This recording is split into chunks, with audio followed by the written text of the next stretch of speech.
क्रमेणी 56। दिन दिन जरे जलने के पाऊ, गाड़े जाए न उमगे काहू। कंधन दे मस्खरी करई, कौंधो कौन बात निस्तरई। अकर्म करे और कर्म को धावे, पढ़ गुण वेद जगत समझावे। छूछे परे अकारथ जाई,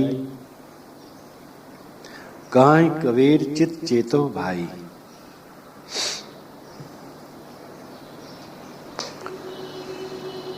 सद्गुरु कहते हैं कि विषयी मनुष्य सारहीन विषयों में निरंतर लगे रहते हैं। दिन दिन जरे जलनी के पाऊ, जलनी के पाऊ में दिन दिन जलते हैं। जलनी जो जलाने वाली है, तृष्णा, वासना, विषय वासना, ये जलाने वाली है। इसी के पाव में, पैर में, अधीनता में, आसक्ति में जलते हैं।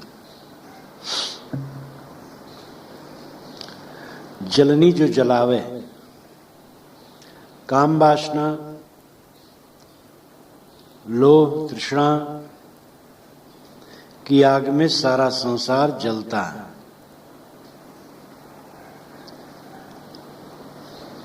इसका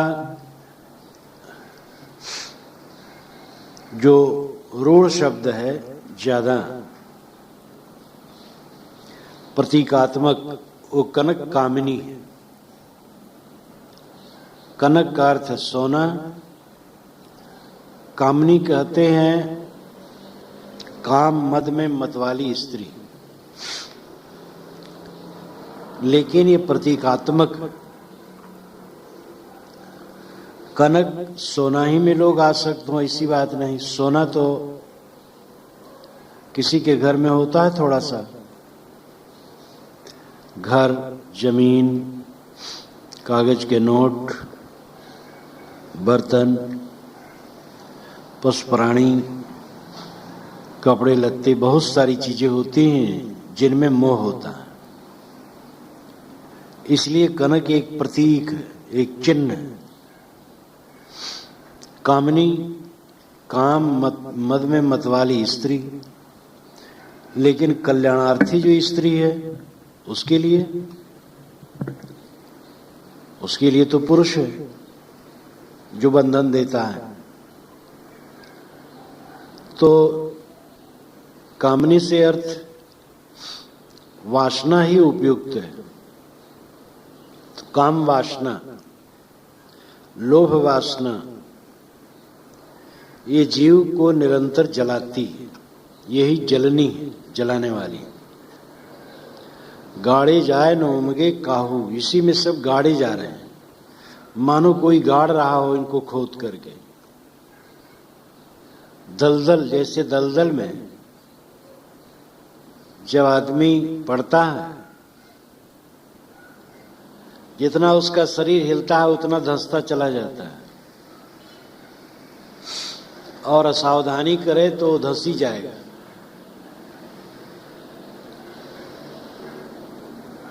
मोह, काम, लोभ, तृष्णा, ये दलदल है।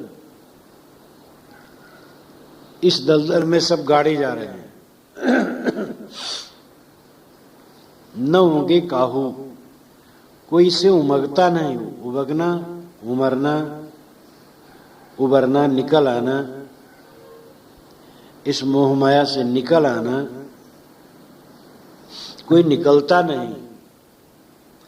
कोई नहीं निकलता है ऐसा तो नहीं कहा जा सकता।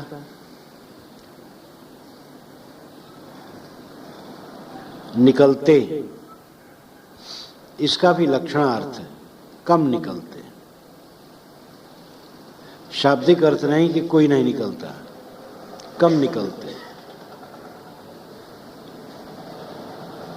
बलिहारी थे पुरुष की जो पैठ की निकरन हार। साखी प्रकरण में सद्गुरु ने कहा,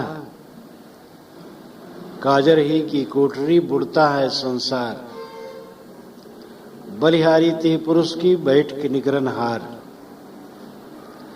काजर की कोठरी संसार में संसारी लोग डूबते हैं, सब जीव डूबते हैं। उस पुरुष की प्रशंसा जो उस अटके भी निकल आए, पड़ गया हो लेकिन निकल आए, वो धन्य है। तो विषय वासना में, मोह में, लोभ में, तृष्णा में, संसार के राग रंग के दलदल में सब जीव मानो गाड़े जा रहे हैं और उसे उमगते नहीं, निकलते नहीं। दिन जितने बीतते हैं उतना आदमी डूबता जाता है, उतना दुख, चिंता, फिक्र, आवेग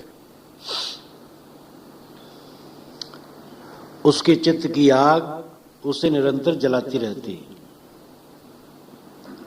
कंधन देई मस्खरी करई, कौधो कौन भात निस्तरई। आदमी इतने लंपट हो जाते हैं कि सरेआम बीच बाजार में, सभाओं में स्त्री और पुरुष एक दूसरे के गले मिल करके, आलिंगन करके मस्खरी करते हैं, मजाक करते हैं। कौंधो कौन हाथ निस्तरई, कहो भला इनका निस्तार कैसे होगा। जो इतना डूबा हो, मर्यादा भी न रखता हो, कैसे उबरेगा।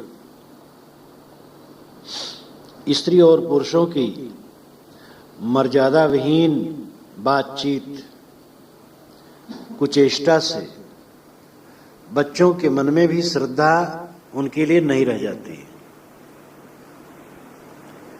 इसीलिए ऋषियों ने कहा था जब 50 वर्ष के हो जाओ तो वानप्रस्थी हो जाओ। घर में किशोर लड़के और किशोर लड़कियां हैं, जवान लड़के लड़कियां और बहुएं हैं। ऐसी अवस्था में माता पिता राग रंग की बुद्धि रखते हैं, इसका बच्चों पर, बहू बेटियों पर बड़ा बुरा प्रभाव पड़ता है। इस बात को लेकर के कुछ कह नहीं पाते हैं जीवन भर, लेकिन माता पिता के प्रति बड़ी घृणा उनको हो जाती है। एक मनोवैज्ञानिक तथ्य है और असलियत है। माता पिता के राग रंग को बहू बेटे कैसे कह सकते हैं कि आप ऐसे राग रंग वाले न हो। अंदर अंदर उनकी घृणा हो जाती है। माता पिता के प्रति घृणा होने के कई कारण होते हैं, उसमें ये भी एक प्रबल कारण है। संसारियों का भी एक समय होता है और उस समय के आगे उन्हें उदास हो जाना चाहिए। जब लड़के लड़कियां घर में तरुण होने लगे, तभी से उनको विषय वासना से उदास होकर के साधन संपन्न ब्रह्मचर्य पालन करने वाला हो जाना चाहिए। और जो ऐसा नहीं होते हैं वे अपने आदर्श को खराब करते हैं, अपने अनुगामियों द्वारा अश्रद्धा के पात्र होते हैं। अकर्म करे और कर्म को धावे, पढ़ गुण वेद जगत समझावे। लोग ऐसे हैं कि अकर्म करते हैं। अकर्म का अर्थ होता है कुछ न करना, और अकर्म का अर्थ होता है बुरा कर्म करना। यहां बुरा कर्म करने का अभिप्राय है। लोग बुरे कर्म करते हैं और कर्म को धावे। दूसरा कर्म का अर्थ है अच्छा कर्म। अच्छे कर्म के फल के लिए धावे, दौड़ते हैं, करते हैं बुरे कर्म और फल चाहते हैं अच्छे। ऐसा कोई अनपढ़ आदमी ही करता हो ऐसी बात नहीं, पढ़े लिखे लोग करते हैं। वेद विद्या के जानकार करते हैं। साहब कहते पढ़ गुण वेद जगत समझावे। वेद को पढ़ करके, गुण करके, मनन करके, अर्थ जान करके जगत के लोगों के सामने निचोड़ करके सार तत्व कह देते हैं, लेकिन ये सब कहने सुनने के बाद भी जीवन कहाँ रहता है? दुष्कर्मों में। कैसा दुखद है। सदगुरु कबीर ने काशी में रह करके ये सब बहुत निकट से देखा था कि ऐसे भी पंडित हैं जो वेदांग के निष्णात हैं, लेकिन जीवन उनका बहुत नीचे स्तर में। बहुत आलिम व फाजिल हैं, मगर विषयों के वश होकर उसी रास्ते से आ निकले जिधर नादान घिसता है। बहुत बड़े विद्वान हैं, लेकिन नादान की तरह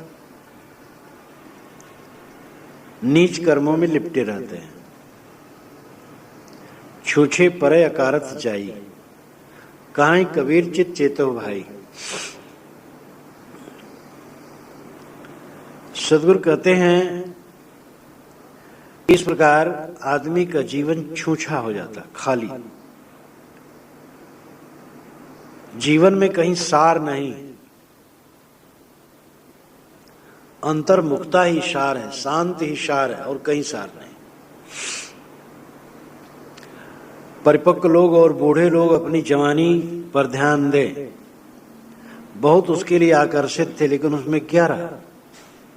जवानी ही में उन्होंने अपने को उलझा करके इस दशा को प्राप्त कर लिया है जहां उनका मन ठहरता नहीं। बाल बच्चों के लिए जो आकर्षण, वो भी देख लें, क्या बाल बच्चों से मिलता है? वो भी कमाते खाते हैं, बस हाथी घूमे गांव गांव, जाकर हाथी ताकर ना हो। हाथी गांव गांव घूम रहा है, फलाने का हाथी है बस, और कुछ लेना देना नहीं। तो लड़कों से भी क्या मिलेगा? पद से क्या मिलेगा? संसार के किसी भी दृश्यमान पदार्थ में सार नहीं, सब निस्सार है, और कहो तो दुखपूर्ण। और इन्हीं में उलझे उलझे इंसान का जीवन छूछे पड़ जाता है, खाली रह जाता है, सुना सुना। अंत में उसको कुछ हासिल नहीं होता है। हासिल होता तो दुख। अकारथ जाई, साहब कहते जिंदगी अकारथ गया। ये जिंदगी अकारथ गई। अकारथ निष्प्रयोजन, व्यर्थ। कहां कबीर चित चेतो भाई। इसलिए कबीर साहब इस चौथी पंक्ति के अंतिम अर्धाली में कहते हैं, हे भाई अपने चित्त में चेतो, सावधान हो जाओ, विषयों में मत लिपटो, अभद्र और अमर्यादित व्यवहार तो करो ही ना, विषयों में भी मत लिपटो, दुष्कर्म में मत पड़ो, जिंदगी को व्यर्थ मत खो। ऐसा सुनहला अवसर व्यर्थ न गवाओ।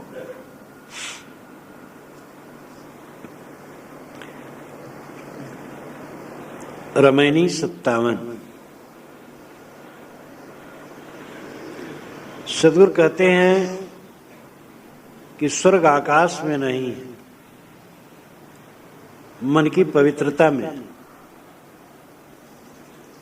कृतिया सूत्र लोक के कही, 1,50,000 की आयु कही, विद्या वेद पढ़े पुन सोई, बचन कहत प्रत्यक्ष हुई, पैठी बात विद्या की पेटा, वाहु परम भया संकेता, खग खोजन को तुम परे, पाछे अगम अपार, बिन परिचय कस जानी हो, कबीर झूठा है अहंकार। कृतिया कहते हैं जो बनाई गई हो, कृत्रिम, कल्पित। सूत्र उस शब्द समुच्चय को कहते हैं जिसमें बहुत थोड़े शब्द होते हैं लेकिन अर्थ की गंभीरता होती है। जैसे अथातो ब्रह्म जिज्ञासा, अथातो ब्रह्म जिज्ञासा। अब ब्रह्म की जिज्ञासा के विषय में कहते हैं, एक सूत्र हो गया जन्मादस्यतः, दूसरा सूत्र हो गया जिससे सबका जन्म होता है अथ योगानुशासनम। अब योग का उपदेश किया जाता है जो पहले से प्रचलित है, एक सूत्र हो गया। योगश्चित्त वृत्ति निरोध, चित्त की वृत्तियों का निरोध योग है, ये दूसरा सूत्र हो गया। सूत्र सदैव छोटे वाक्यों में होता है, लेकिन यहां ये अर्थ नहीं है। यहां अर्थ है मंत्र, श्लोक, वाणी। कृतिया सूत्र लोके कही, कृत्रिम बनावटी वाणियां ऐसी हैं जो बताती हैं कि एक लोक है आकाश में, स्वर्गलोक। 1,50,000 की आयु कही, कहते हैं 50 लाख वर्ष की आयु होती है। कवि साहब आर्य परंपरा के स्वर्ग का वर्णन करते हैं। आर्य परंपरा ब्राह्मण श्रवण सिद्धनाथ संत परंपरा है, और इसमें जहां स्वर्ग की कल्पना है वो ये है कि जीव स्वर्ग में जाता है, लाखों वर्ष रहता है, फिर संसार में आ जाता है। सामी परंपरा का स्वर्ग यहूदियों का, इस्लामियों का, ईसाइयों का स्थिर है। वह स्वर्ग रोज क़यामत के बाद उदय होगा। जब दुनिया का प्रलय हो जाएगा तब वो स्वर्ग आकाश में स्थित होगा और उसमें जीव जाएंगे और सदा रहेंगे, वहां से लौटना नहीं होगा। इस सामी परंपरा का स्वर्ग है। कवि साहब आज परंपरा के स्वर्ग का वर्णन करते हैं। ऐसा क्यों करते हैं? क्या ईसाइयों, यहूदियों और इस्लामियों के स्वर्ग का वे खंडन नहीं करते हैं? कबीर साहब सबके स्वर्ग का खंडन करते हैं, लेकिन वे जहां रहे जिसमें उनकी रतिगत थी वो आर्य परंपरा है, और उसको स्थूल ढंग से कहें तो हिंदू परंपरा है। इसलिए उसको लेकर के ही बहुत सारी बातें कहते हैं। स्वर्ग क्या कुछ है? स्वर्ग अपूर्ण इच्छाओं की सृष्टि है। संसार की इच्छाएं हमारी पूरी नहीं होती, और इसको पूरी करने के लिए हम स्वर्ग की कल्पना करते हैं। यहां आदमी थोड़े दिन जीता है तो स्वर्ग में मान लिया कि लाखों वर्ष जिएगा। मुसलमानों ने तो मान लिया कि सदा जिएगा। यहां आदमी बूढ़ा हो जाता है तो स्वर्ग में मान लिया गया कि वहां सब समय जवान रहेगा। एक मुल्ला हमसे कहते थे कि 30 वर्ष की उम्र रहेगी सब समय वहां पर, और सोने की सड़क रहेगी, और बाघ ऐसे रहेंगे कि घोड़े पर बैठो, तेज घोड़े पर, और चलते रहो 100 वर्ष, तो बाघ की लंबान खत्म नहीं होगी। और नहरें खूब होगी, पानी की नहरें, मद की नहरें, शराब की नहरें। मुसलमानों के स्वर्ग की कल्पना अरब में हुई है। अरब में पेड़ पौधे कम, पानी जलाशय कम, तो स्वर्ग में इसका भी वर्णन किया गया। हिंदुओं के स्वर्ग की कल्पना भारत में हुई। यहां बाघ और झील और पानी की कमी नहीं, इसलिए उसका विस्तार उसमें चर्चा नहीं की गई।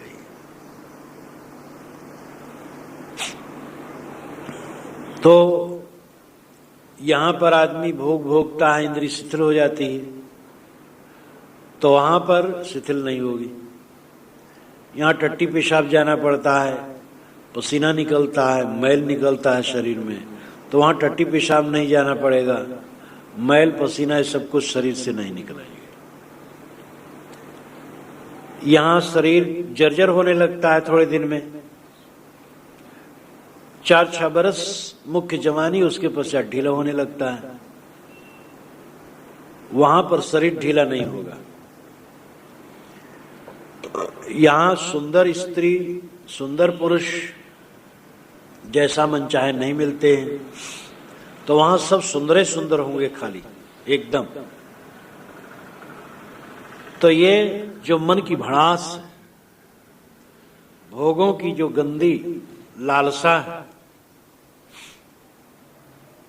इस गंदी लालसा की पूर्ति के लिए स्वर्ग की कल्पना की गई है। स्वर्ग कुछ भी नहीं। आकाश में जो स्वर्ग की कल्पना हो बिल्कुल गलत है। गालिब एक महाकवि हुए, उन्होंने जन्नत का मजाक उड़ाया, स्वर्ग का मजाक उड़ाया। उन्होंने कहा, यूं तो मालूम है हमें भी जन्नत की हकीकत, लेकिन दिल को बहलाने को गालिब ये ख्याल अच्छा है। महाकवि गालिब कहते हैं कि मैं जानता हूं, स्वर्ग की वास्तविकता अच्छी तरह जानता हूं कि वो स्वप्न लोक की परी है, कुछ है नहीं, लेकिन अपने दिल को बहलाने के लिए ख्याल अच्छा है। ऐसा सोचने से थोड़ा मन को संतोष होता है। एक सज्जन कह रहे थे कि मेरा रिजर्वेशन ट्रेन में एयर कंडीशनड में है, तो अभी से लगता है जैसे मैं शीतल हो गया हूं, एयर कंडीशनड कमरे में बैठा हूं। संजोग से वो रिजर्वेशन फेल हो गया, 3 टियर में जाना पड़ा उनको, तो गर्मी में जाना पड़ा, बहुत परेशान हुए।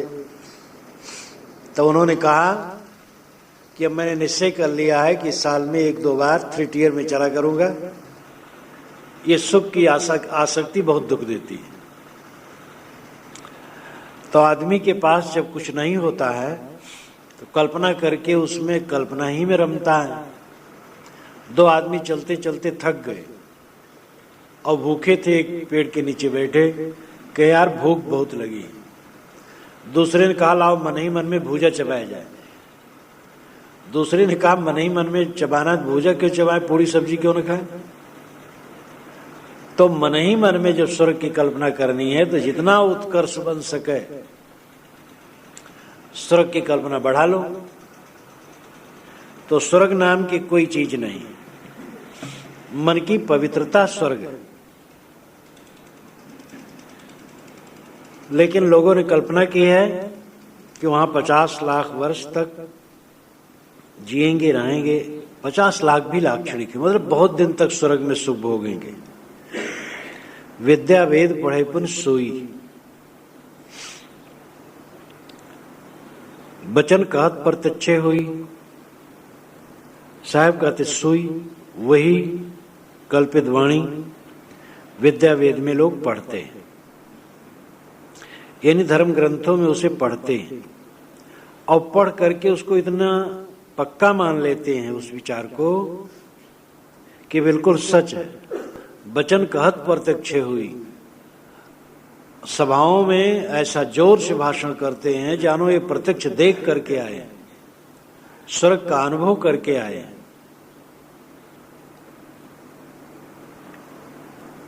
पैठी बात विद्या की पेटा, वाहुक भरम भया संकेता। पैठी बात विद्या की पेटा, ये विद्या की बात लोगों के मन में बैठ गई। पेट से विप्राय यहां मन है, लोगों के मन में ये बात बैठ जाती है। वाहुक भ्रम भया संकेता, इस संकेत से उसको भी भ्रम हो जाता है। जो ऐसे पुराणों को, ऐसे ग्रंथों को पढ़ते हो तो भटक ही जाते हैं। जो सुनते हैं उनके मन में भी ये बात बैठ जाती है।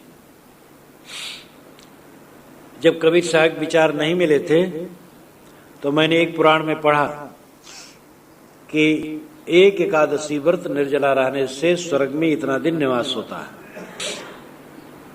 तो मैं सारी एकादशियों को निर्जला रहने लगा। ज्येष्ठ महीने वैशाख महीने की एकादशियों को भी निर्जल रहता था, 24 घंटे जल मुख में नहीं डालता था। जब स्वर्ग ऐसा करके मिल सकता है तो मेहनत क्यों न की जाए, क्यों न त्याग किया जाए। और इस प्रकार एकादशी रहते रहते बस कबीर साहब का ज्ञान मिल गया। भ्रम भया संकेता, जो सुना उसको भी भ्रम हो गया। खक खोजन को तुम परे पाछे अगम अपार, बिन परिचय कस जानी हो कबीर झूठा है अहंकार। साहब कहते खक खोजन को तुम पड़े, तुम आकाश को खोजने में पड़े हो।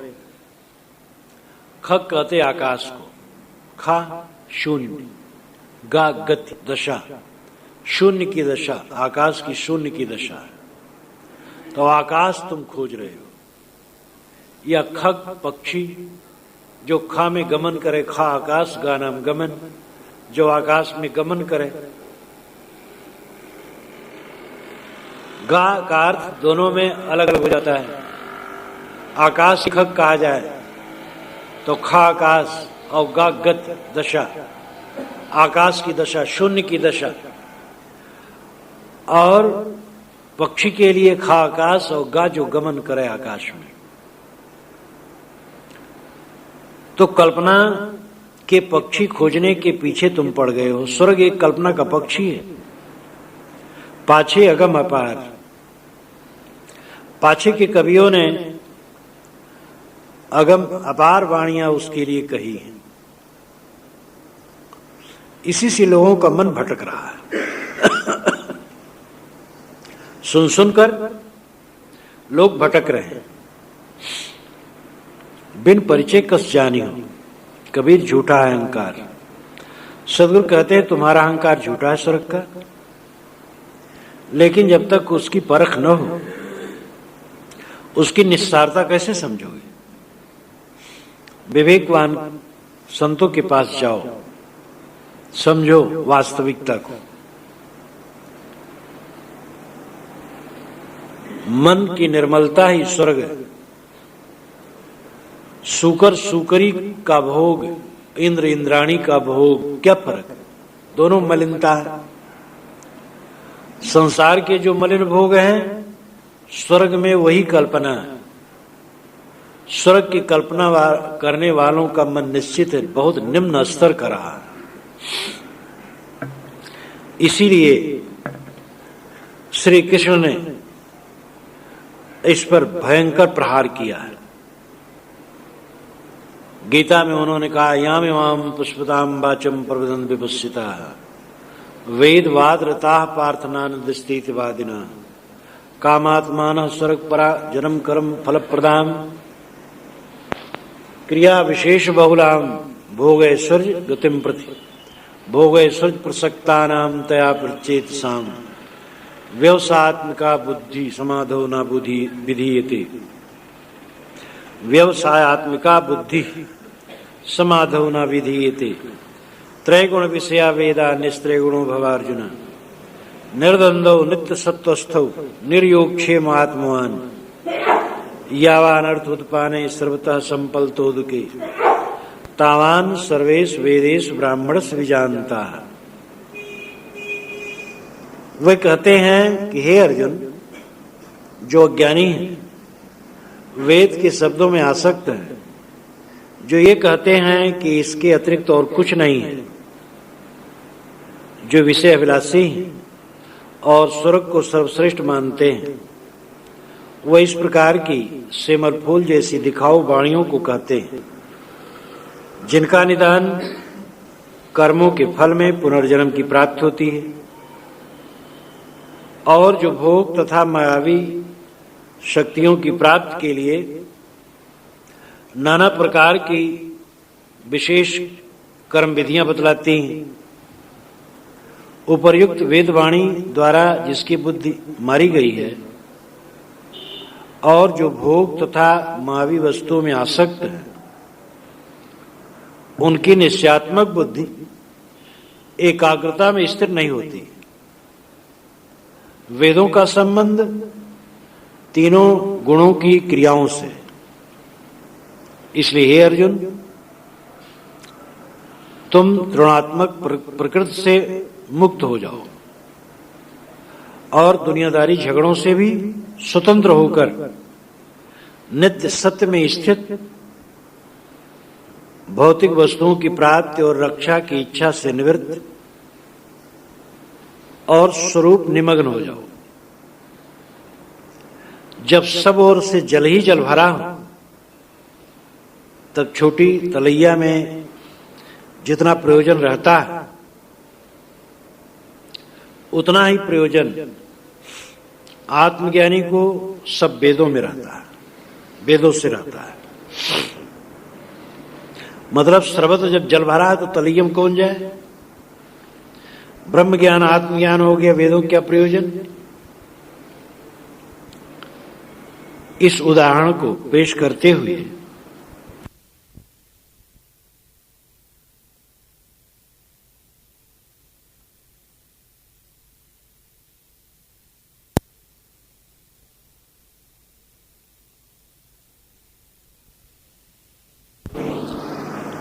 उपर्युक्त उदाहरण को पेश करते हुए आर्य समाज के लब्ध प्रतिष्ठित विद्वान आचार्य चतुर्सेन लिखते हैं कि इन उदाहरणों से आप एक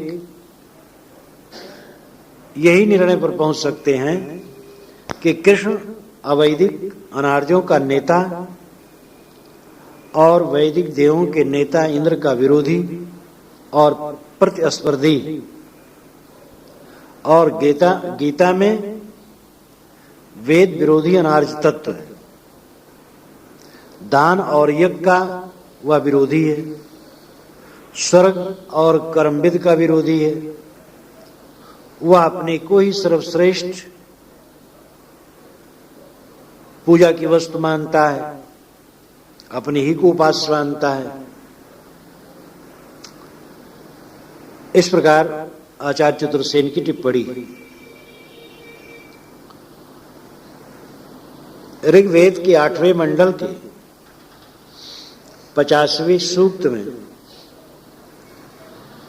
जहां कहीं 11 सूक्त खिल परिशिष्ट होते हैं, वहां 96वां सूक्त पड़ जाता है श्री कृष्ण की चर्चा, और वे 10,000 वन्य जातियों के नायक हैं, इंद्र के विरोधी, यज्ञ याग के विरोधी। यज्ञ में पशुवध होता था, श्री कृष्ण पशु के भी रक्षक थे। वह आदिवासी जंगली लोगों के रक्षक थे, पशुओं के रक्षक थे, मानो एक सर्वहारा के रक्षक थे, उदार थे, और इंद्र का उन्होंने विरोध किया था। इसकी झलक पुराणों में भी आती है, इंद्र और कृष्ण का विरोध है। इसलिए विचारक मानते हैं कि कृष्ण अनार्य परंपरा के थे, अवैदिक परंपरा के थे।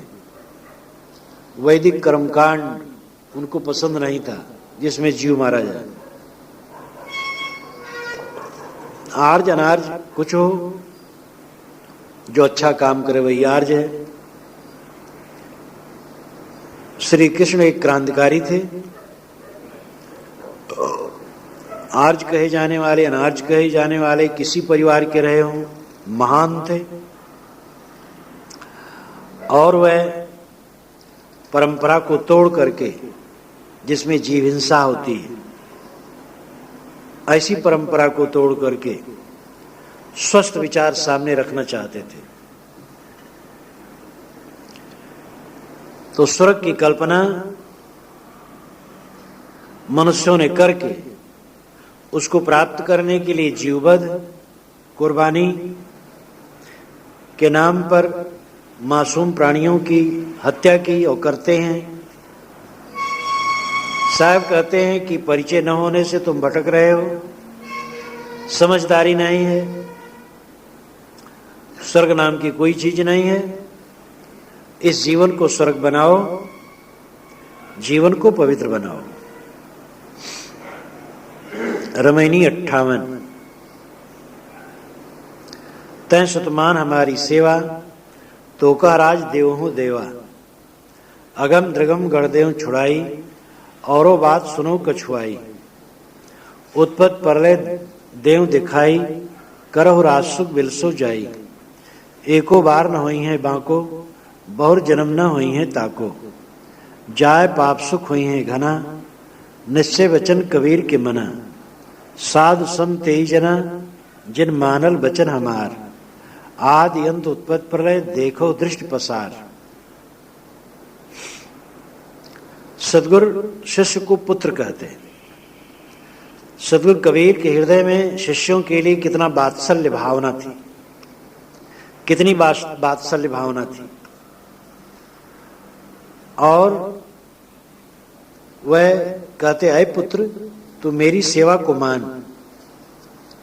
शिष्य को साहेब पुत्र कहते, सुत कहते। अय सुत, अय शिष्य तू मेरी सेवा को मान, मैं तेरी सेवा करने के लिए तत्पर हूं। लोग मानते हैं शिष्य गुरु की सेवा करता है। शिष्य जो गुरु की सेवा करता हो तो शारीरिक है, भौतिक है। जो गुरु शिष्य की सेवा करता है वो आत्मिक है, अमोघ है। उसका फल अनंत सुख है शिष्य के लिए। गुरु का उपकार शिष्य पर अनंत है। और ऐसा गुरु हो, इतना वात्सल्य भाव रखने वाला। तै सुत मान हमारी सेवा, अय प्रिय पुत्र तू मेरी सेवा को स्वीकार। तो का राज देव हो देवा, अय देव मैं तेरे को राज देता हूं, स्वरूप स्थित का साम्राज्य देता हूं। शिष्य तुच्छ नहीं। यथार्थ गुरु शिष्य को तुच्छ नहीं मानता। जो स्वयं है मानता है शिष्य भी वही। साहब कहते हैं तू देव है, तू महान है, मेरी बातों पर ध्यान दे। संसार में गुरु लोग प्रायः अपना क्रम से गुरुत्व तो पाते नहीं है। जिज्ञासा, मुमुक्षा, साधुत्व, संतत्व, तब गुरुत्व। ज्ञान की इच्छा कुछ लोगों को होती है, वो जिज्ञासा। ज्ञान हो जाने पर मोक्ष की इच्छा होती है, वो मुमुक्षु। जब साधना करके स्वरूप स्थित की तरफ चलते हैं तो उनमें साधुत्व तो आता है, वह साधु। जब वासना की पूर्ण निवृत्त हो गई तब वह संत। जब पूर्ण स्वश हो गया साधक, वही संतत दशा। और इस दशा के बाद तब गुरुत्व आता है। लोग जिज्ञासुक नहीं होते, गुरु बन जाते हैं। मुमुक्ष नहीं होते, साधना नहीं करते, गुरु बन जाते हैं। कपड़ा पहन लिए गुरु हो गए। अब ऐसे गुरु लोग चेला बनाने की बड़ी चेष्टा। चेला बनाते हैं, चेलों से झगड़ा करते हैं, कलह करते हैं, रात दिन दुख में पड़े रहते हैं।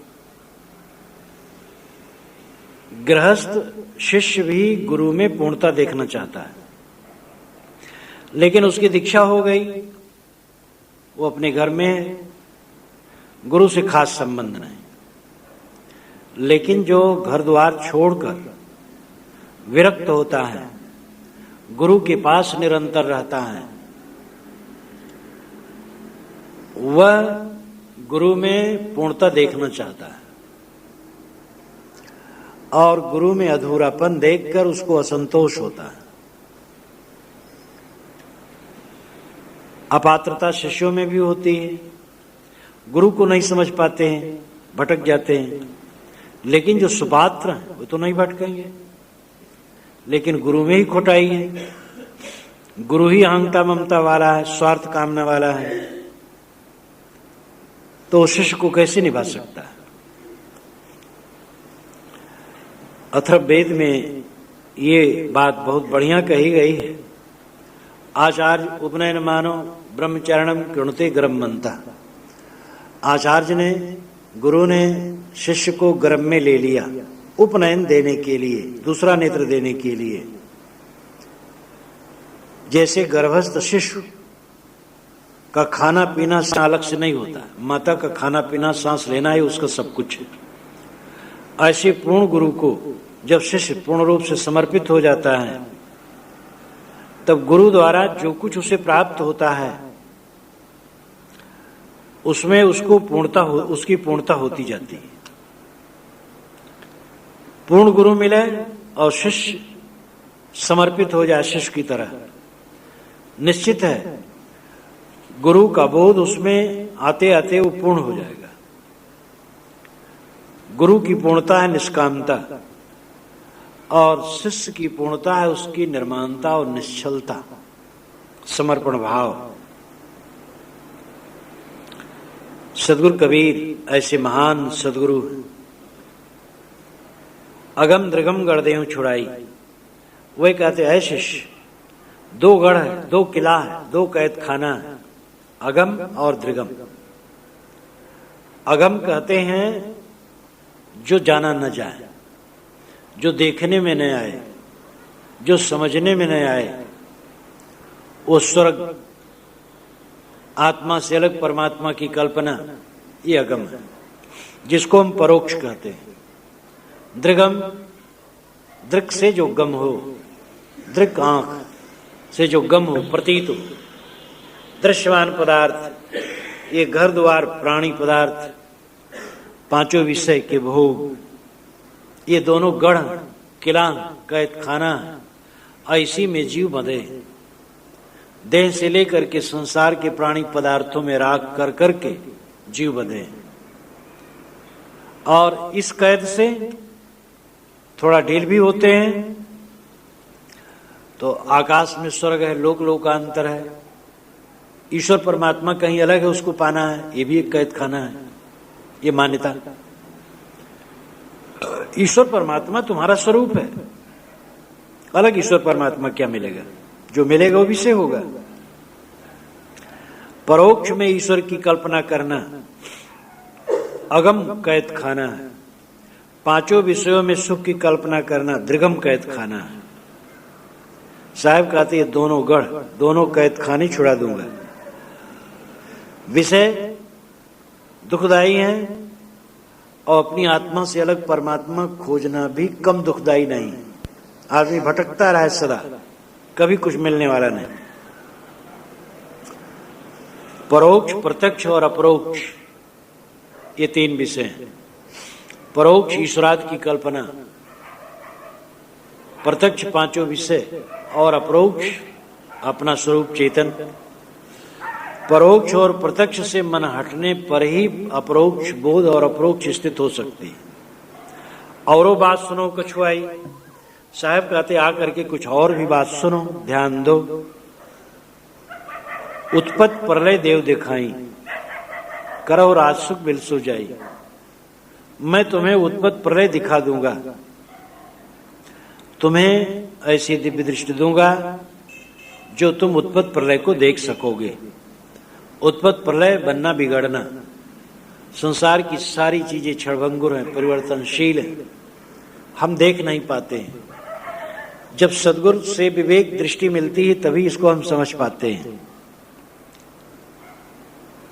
एक मकान देखो, सुंदर मकान है, थोड़ा विचार करो तो ईंटें, सीमेंट, लोहा, लक्कड़, ये सब है। थोड़ा और विचार करो तो मिट्टी का धूल है। थोड़ा और विचार करो तो छोटे छोटे कणों का कांपता हुआ एक समूह है। रासायनिक दृष्टि से हम मकान को, शरीर को, टेबल को, किसी भी वस्तु को देख पाते तो एक कोहरा जैसे लगता, प्रकंपित धूल के कण, धुआं जैसा लगता। सब कुछ निरंतर गतिशील है और उड़ रहा है। यह दृष्टि आ जाने पर मोह कहां होगा? जिसको हम प्रिय और प्रियतर मानते, प्रीतम मानते, प्रीतमा मानते, वो सब एक जलधारा की तरह बदलता हुआ दृश्य मैं तुम्हें विवेक दूंगा और उत्पत्ति प्रलय दिखा दूंगा कि सब कुछ उत्पत्ति प्रलय के चक्कर में सब कुछ नश्वर है, कुछ भी स्थिर नहीं है,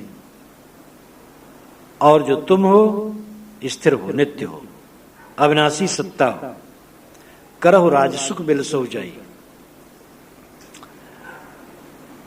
तुम्हें बोध दूंगा कि जो बदलने वाली चीजें हैं उनसे चित्त हटा लो और न बदलने वाली चीज एक रस सत्ता स्वयं आत्म सत्ता है, उसमें स्थित हो जाओ।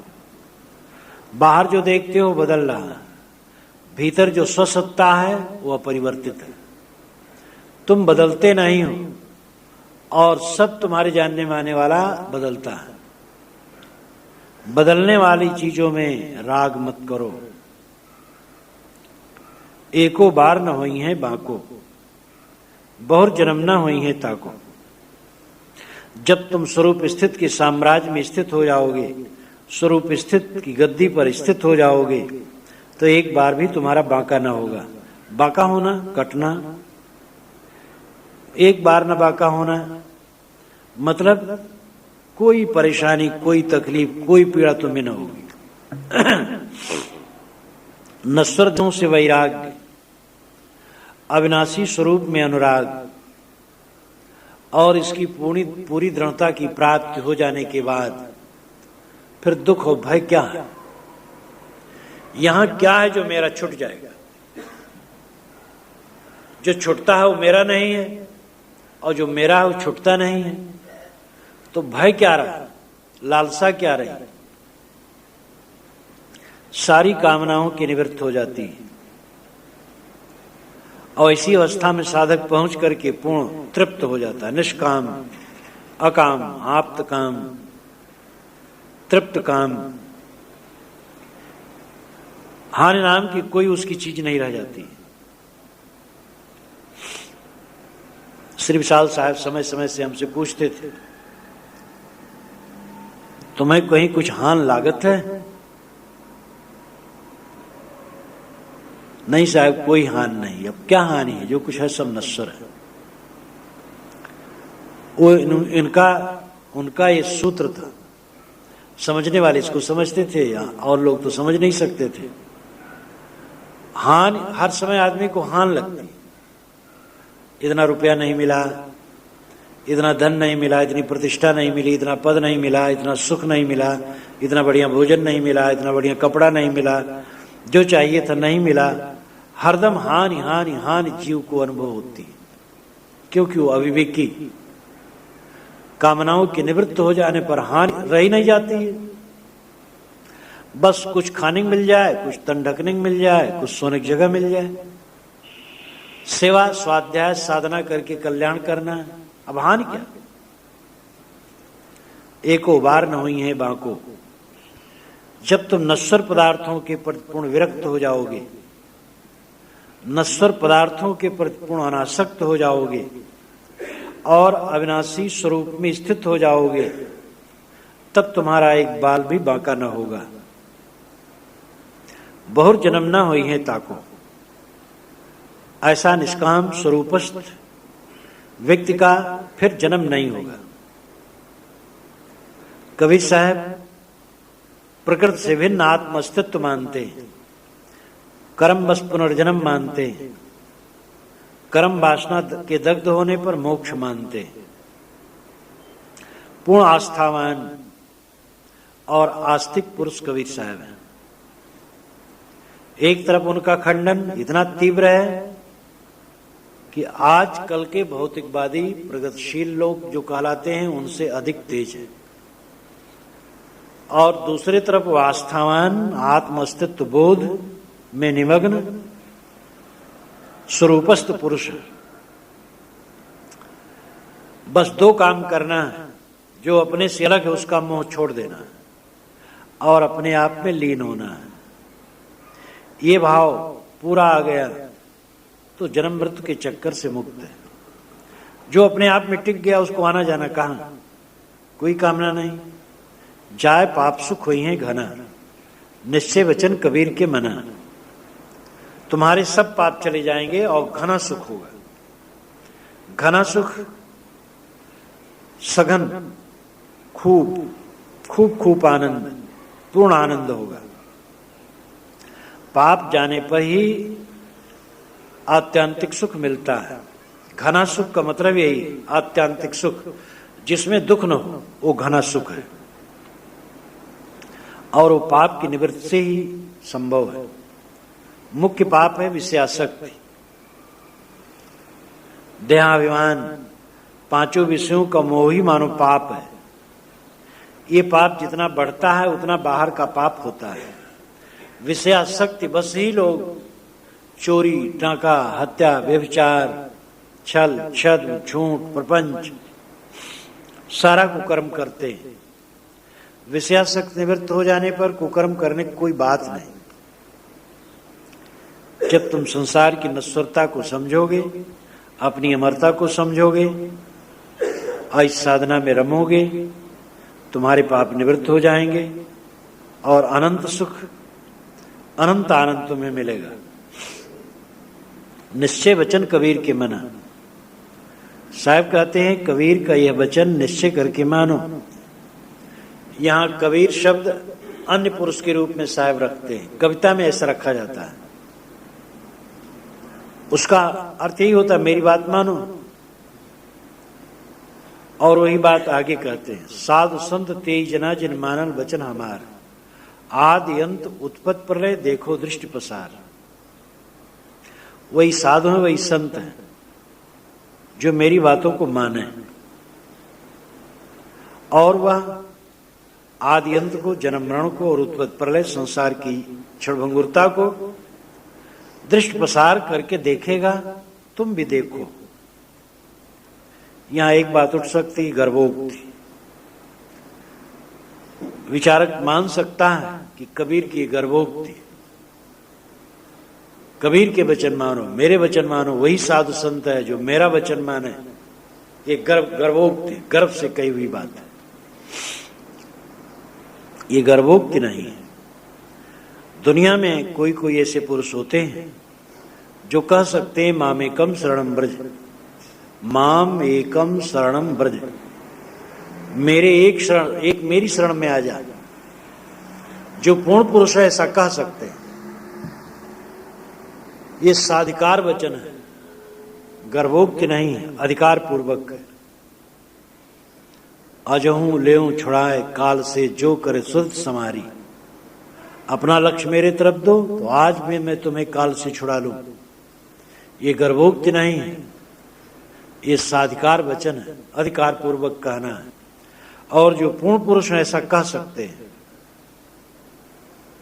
इसके साथ साथ कबीर का व्यक्तित्व घुल करके समस्त गुरुओं का स्वरूप हो गया था। समस्त गुरुओं में कबीर है और कबीर में समस्त गुरु।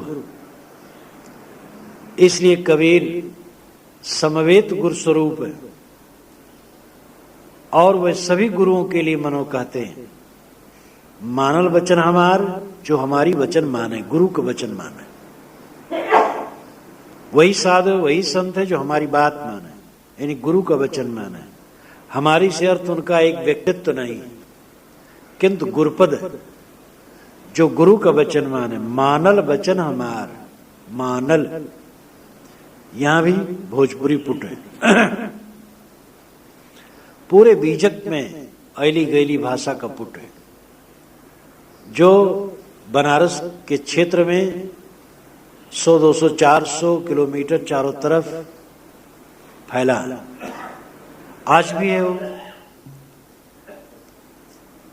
आश्चर्य होता है कि विद्वान लोग ऐसी वाणियों की प्रामाणिकता के पीछे लकीर पीटते हैं जिसमें पंजाबीपन भरा है। और बीजक जो बनारस के आसपास की भाषा में है, उससे वह निराश है, उसकी उपेक्षा करते हैं। ये उन्हीं का दुर्भाग्य। साहब कहते मानल वचन हमार, गुरु का वचन जो माने वही साधु संत है, वही आद्यंत को देखता है, जन्म मृत्यु को देखता है कि वासनावश ही जन्म मरण होता है, और वही उत्पत्ति प्रलय देखता है, संसार के प्रवाह को देखता है। देखो दृष्टि पसार, तुम भी विवेक दृष्टि खोल करके देखो। इस प्रकार सदगुरु इसमें शिष्य को निमंत्रित करते हैं, आए शिष्य, आए पुत्र, आए देव, मेरी बात को मान, मैं तेरी सेवा करना चाहता हूं। परोक्ष और प्रत्यक्ष के जाल से निकल, अपरोक्ष स्वरूप बोध को ग्रहण कर। जहां तो उलझा है वो चारों तरफ की चीजें क्षणिक, वहां से तेरे को बंधन के सिवा कल्याण न मिलेगा। छोड़ उसके मोह को, लौट अपने स्वरूप में, मेरी बात को मान, नहीं तो पछताना होगा। अपने स्वरूप में लौट और सब समय दृश्य का निराश करते हुए, पांचों विषयों से निवृत्त होते हुए अपने स्वरूप विचार में स्थित हो, स्वरूप में स्थित हो। जो बाहर से निवृत्त होगा वही अंतर्मुख होगा। बाहर की कामनाएं भीतर में प्रवेश करने में रोड़ा हैं। इसलिए बाह्य विषयों का त्याग और आंतर अनुराग, यही हमारा उपदेश है, इसको मानो।